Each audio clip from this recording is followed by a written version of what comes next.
들어서 사용하시는가, 어떤 사람을 하나님께서 사용하시는가, 제가 그것을 계속 말씀을 드렸는데 혹시 여러분 기억나십니까? 하나님은 어떤 사람을 들어 쓰시죠?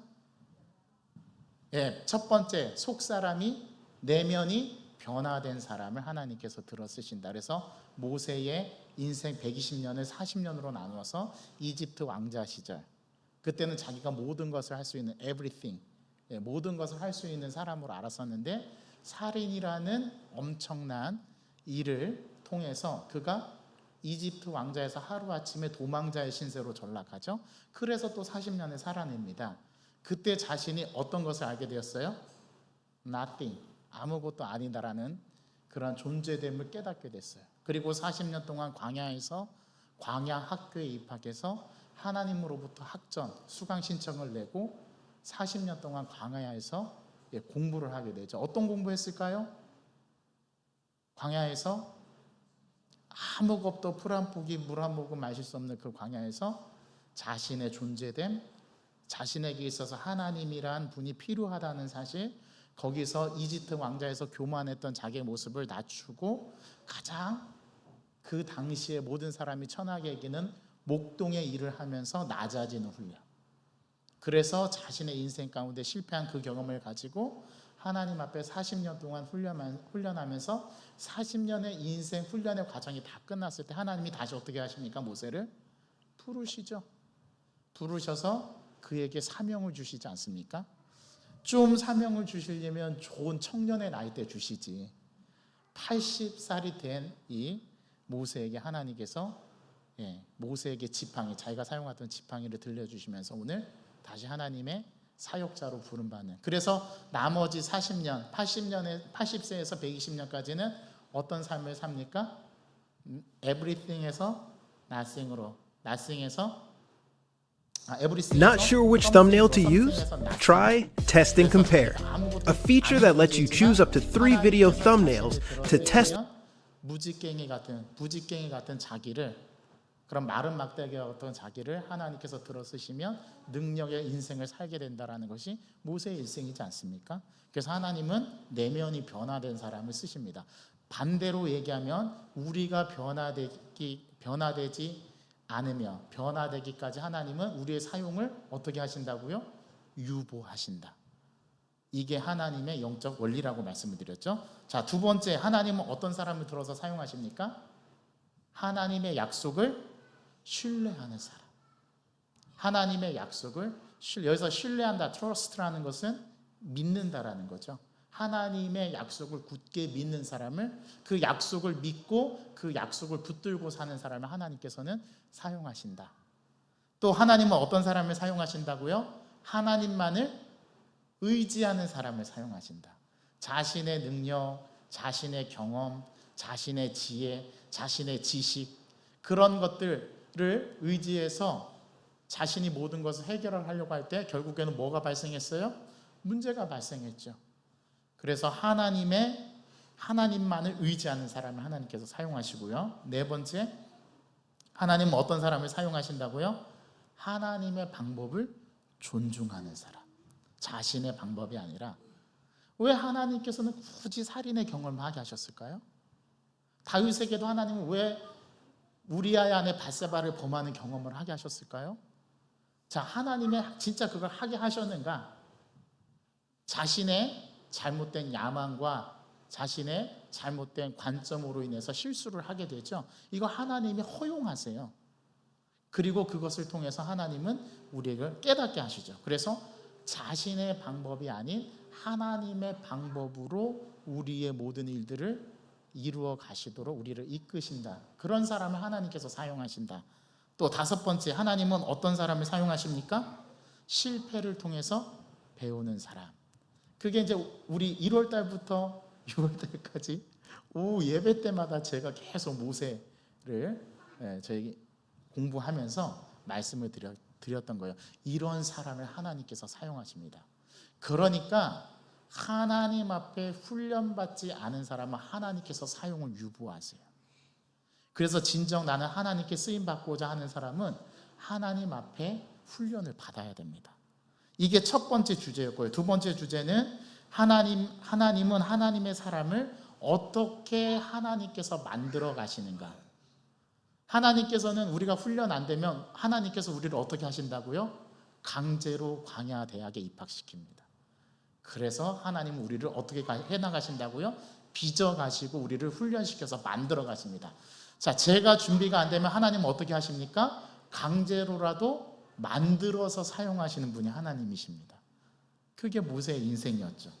자, 그래서 하나님은 사람을 어떻게 만드시는가? 첫 번째로 광야 학교에 입학시킨다 말씀드렸죠. 그래서 저는 한 가지 예를 들자면, 저는 제가 제 인생에 있어서 부산에서 진해에서 살게 되리라고는 한 번도 꿈꿔본 적이 없습니다. 여러분, 이 말씀 들으면 서운하세요? 근데 저는 한 번도 경상도 땅에서 살 거라고 예상을 했던 적이 없어요. 그리고 충청도 이쪽 밑으로 내려오리라고는 상상하지도 못했습니다. 그런데 유학의 길을 하나님께서 막으시고, 되게 재밌어요. 나중에 이 얘기도 한번 좀 여러분들에게 진하게 한번 해드릴 수 있는 기회가 있었으면 좋겠는데, 하나님께서 프린스턴 대학과 그 다음에 서부에 있는 바이올라 대학에 있는 탈보 신학교에 하나님께서 두 군데를 합격시켜 주셨어요. 미국 대사관에서 비자도 나왔어요. 그런데 못 갔어요. 왜 하나님이 안 보내셨을까? 그러려면 합격시켜 주시지 마시지. 그런데 하나님께서는 그 과정을 통해서 저와 저의 가정을 저희 본가와 저희 처가의 물리적인 거리, 완전한 대한민국의 남단, 이 부산 땅으로 인도하셔서 철저하게 본가와 처가에서 독립하도록 만들어 주셨어요. 이게 저희 가정에서는 광야 훈련이었어요. 제가 청년 사역을 담당하느라 이 부산에 내려와서 1년 동안 낮에는 교회에서, 밤에는 청년들과 만나고, 그러니까 제가 12시 이전에 집에 돌아가 본 적을 손으로 꼽으라면 꼽을 정도로, 오히려 그게 더 기억이 되는, 진짜 365일 가운데 진짜 한 달 정도 집에 일찍 들어갈 수 있었나? 제가 손꼽아 보면. 아내는 둘째를 혼자 태해서 기르고 혼자 출산했어요. 제가 너무 바빠가지고 아직도 그게 제일 미안해요. 이한이는 어떻게 자라났는지 제 기억이 없어요. 둘째는 너무 미안해요. 그렇게 아내는 혼자 아이를 담당하면서 2년 동안 제가 가정을 돌보지를 못하니까 아내가 우울증에 걸리더라고요. 그것도 몰랐어요. 하나님은 그렇게 우리를 부산 땅에서 아주 강하고 힘들게 저와 제 아내를 훈련시켰어요. 물리적으로 떨어 있으니 부모님이 자주 내려오실 수도 없고 우리가 올라갈 수도 없고, 모든 일들을 저와 제 아내가 결정을 해야 되는데, 어느 순간인가 한 가지를 깨닫게 됩니다. 그게 뭐냐면, 모든 문제를 아내와 제가 결정하는 게 아니라 이제는 저희 손을 넘어서 하나님 앞에 맡겨드리게 되는, 그렇게 맡기다 보니까 진해까지 왔어요. 영광교회까지 왔어요. 이게 하나님의 인도하심이었어요. 이게 하나님이 저를 광야대학에 몰아넣으셔서, 아주 벼랑 끝으로 몰아넣으셔서, 때로는 하나님 원망도 많이 하고, 하나님 왜 이런 과정을 겪어야 한다면 내가 겪어야 합니까? 그렇게 하나님 앞에 원망스러운 기도도 해보고, 그랬는데 하나님은 그 과정이 저에게 필요했던 모양이에요. 저를 그렇게 혹독하게 훈련을 시키시고, 또 제 이전에 저를 지도해 주셨던 목사님이 저를 아주 강하게 훈련을 시키셨어요. 진짜 눈물이 쏙 빠지게. 제 인격적인 모독을 다 받아내면서 그렇게 하나님 앞에 훈련을 받았어요. 자, 그런데 그 훈련이 제가 이렇게 담임 목사로 쓰임받기 위해서 필요한 순간이었다는 사실을 영광교회에 와서 절실하게 깨닫게 됩니다. 이게 하나님의 인도 방법이었던 거예요. 여러분들도 하나님께서 광야 대학에 입학시키시면 아이고 감사합니다 하고 그 훈련을 잘 받으시기 바랍니다. 이번에 참 감사했던 거는, 진짜 우리 강 권사님, 유 권사님 이렇게 시간이 안 되시는데 제가 권면을 했더니 하나님께서 갈 수 있는 방향으로 다 만들어 주셨어요. 오늘 간증에 제가 너무 눈물이 났는데, 하나님께서 그 휴가도 반납하게 하시고, 아라라사는 다음 기회에 보내시려고 하나님이 ET6가 간절하니까 우리 강 권사님에게 역사하셔서, 또 수술한 지 14년이요?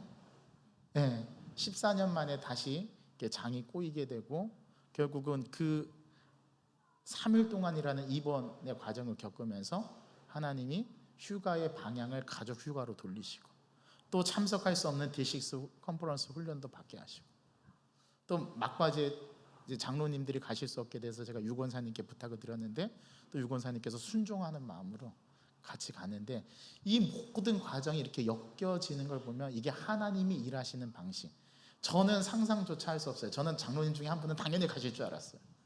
근데 세 분도 안 되시는, 학교 선생님, 또 기업 CEO, 또 병원 원장님이셔서 어떻게 시간을 2박 3일 동안 낼 수가 없었어요. 자, 그런데 참 감사하게도 올해는 우리 권사님들이 가시는 해인가 봐요.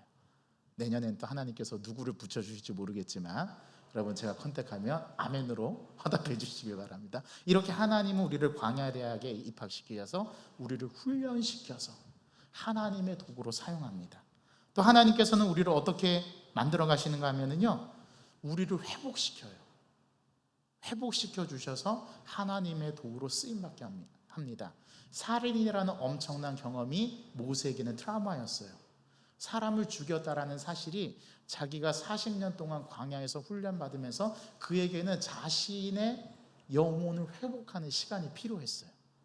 하나님께서 그 시간을 허락하셔서 완전히 모세를 회복시키셔서 그를 다시 하나님의 종으로, 사명자로 부르십니다. 하나님은 이렇게 우리를 회복시켜 주셔서 우리를 빚어가시고 만들어 가셔요. 그게 지지난주까지였고, 또 지난주에 우리는 하나님께서 우리를 어떻게 사용하신다고요? 우리를 어떻게 하셔서? 연단시키셔서. 그래서 연단시키시는 하나님에 대해서 지난주 우리 함께 나누었습니다. 이렇게 하나님은 한 모세에게, 인물에게 집중하게 하셔서 우리가 하나님께서 우리를 향하신 목적과 의미를 예배를 통해서, 말씀을 통해서, 기도를 통해서 깨닫게 하세요. 오늘 저는 2주에 걸쳐서 우리 두 권사님의 간증을 듣고 또 D6 컨퍼런스 갔다 왔던 소감을 듣고, 제가 한 가지 미라를 이 두 분에게 심었다라고 생각을 해요. 그 두 분의 가정의 영적 상태에 하나님께서 우리 두 분에게 미라를 심어주신 거예요. 어떤 미라일까요? 가정 예배, 자녀 세대, 부모 세대, 조부모 세대가 하나 되어서 하나님 앞에 예배하는 거. 저는 이번 여름 휴가 때 우리 강권사님께서 여행을 잘하고 돌아오신다는데 그곳에서도 예배를 했군요. 그죠? 호텔이 구원의 방주였던 거죠. 여러분, 저는 이 간증을 예사롭지 않게 봅니다. 우리 유권사님 지난주에 그 D6 컨퍼런스 간증을 하실 때 또 우리 유권사님의 가정, 또 유권사님이 느꼈던 것, 그런 것들을 또 나누어 주셨잖아요. 그것이 하나의 우리 교회의 비전이 되기를 소망합니다. 오늘 제가 설교를 많이 준비했는데 오늘 말씀 끝. 두 분이 이미 제 설교를 다 하셨어요. 이 사실을 우리가 가슴 속에 새기고 저와 여러분들의 가정도 예배하는 가정으로 서가길 간절히 소망합니다. 하나님은 예배하는 한 사람을 찾으시는 거예요. 하나님은 예배하는 그 가정을 통해서 역사하시는 거예요. 여러분들이 바로 그 예배의 사역자의 주인공들입니다. 여러분들을 통해서 하나님의 역사를 이루어 가시고 하나님의 역사가 여러분들의 가정, 직장, 우리 영광교회 충만히 드러나는 그러한 한 해가 되기를 간절히 소망합니다. 하나님 아버지, 오늘 D6 컨퍼런스 다녀오신 두 권사님 2주 동안에 걸쳐서 우리 귀한 나눔과 간증을 해주셨습니다. 하나님께서는 우리를 들어서 사용하기를 원하시는데, 하나님은 먼저 우리의 내면이 변화된 사람을 사용하시고, 또 하나님의 약속을 신뢰하는 사람을 사용하시고, 하나님만을 의지하는 사람을 사용하실 뿐만 아니라 하나님의 방법을 존중하고 실패를 통해서 배우는 사람을 하나님께서 들어 쓰신다라는 이 귀중한 영적 원리를 우리 자신이 삶에서 적용할 수 있도록 도와주옵소서. 또 하나님은 하나님의 사람을 어떻게 빚어가고 만들어 가시는가, 우리가 버티다가 하나님께서 안 된다 싶을 때는 우리를 강제로 광야 학교에 입학시켜 주셔서 하나님을 광야 가운데 만나게 하시고 하나님을 찾게 하시고, 또 우리의 삶 가운데 어려움과 숙제와 문제들을 우리에게 허락하셔서 하나님은 하나님을 찾게 하시고 만나게 하신다라는 사실을 오늘 말씀을 통해서 우리가 다시 한번 상기시켜 봅니다. 또 하나님은 우리를 회복시켜서 우리를 사명자로 부르시고 또 일할 수 있도록 저희들을 빚어가시고 또 마침내는 우리를 연단시키셔서 하나님의 도구에 가장 적합한 상태로 우리를 훈련시켜서 하나님 사용하시는 분이심을 우리가 말씀을 통해서 깨달아 보는데, 하나님 저희들이 그렇게 하나님 앞에 쓰임받을 수 있는 또 이 세대 가운데 정말 이 한 세대를 살아간다면 하나님 앞에 귀하게 쓰임받는 인생이 될 수 있도록 저희들을 붙들어 주시고 인도하여 주옵소서. 저희들이 그런 주님의 기쁨이 되기를 원합니다. 그 마음으로 새롭게 결단하면서 이번 한 주간 우리가 함께 가정에서 예배하고 교회에서 예배하고 또 우리 직장에서 예배하며 말씀을 묵상하고 기도해 나가는 저희들의 인생이 될 수 있도록 주님 축복하여 주옵소서. 예수 그리스도의 이름으로 감사하며 기도하옵나이다.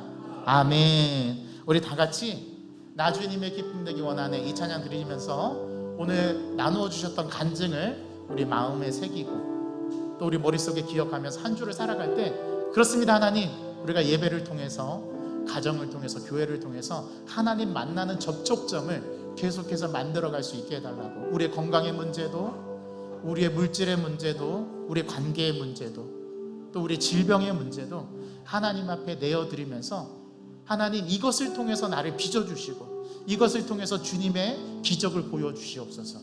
그래서 우리가 우리의 믿음이 더 견고해지고 하나님 붙들고 나아가는 삶 되게 해달라고 같이 기도합시다. 오늘 변지사님이 그런 기도를 드리셨어요. 영광교회에서 처음 드리는 이 기도이지만 이 기도를 하나님의 보좌에 상달되게 해달라고. 여러분 이것이 저와 여러분들의 믿음의 고백 아닙니까?